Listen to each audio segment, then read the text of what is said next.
Un hélicoptère Mi-28NM a récemment mené une attaque ciblée contre des positions militaires ukrainiennes dans la région frontalière de Koursk, révélant ainsi l'intensification des opérations militaires dans cette zone sensible.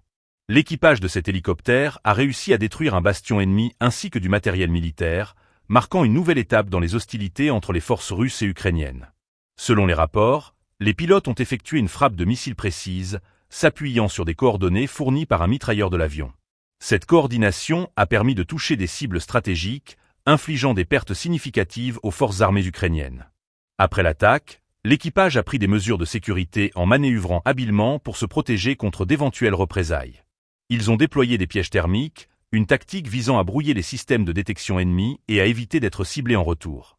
Cette opération souligne non seulement la capacité opérationnelle de l'aviation militaire russe, mais aussi l'importance croissante de la guerre aérienne dans le conflit actuel. Les hélicoptères Mi-28NM, connus pour leur agilité et leur puissance de feu, sont devenus des atouts majeurs dans les affrontements. La précision de leurs frappes et leur capacité à opérer dans des environnements hostiles en font des éléments redoutables sur le champ de bataille. Les implications de cette attaque sont multiples. Elle démontre une volonté claire des forces russes de maintenir la pression sur les positions ukrainiennes, tout en cherchant à minimiser les risques pour leur propre personnel. Alors que le conflit se poursuit, chaque opération de ce type contribue à redéfinir les stratégies militaires des deux côtés, accentuant les tensions dans la région.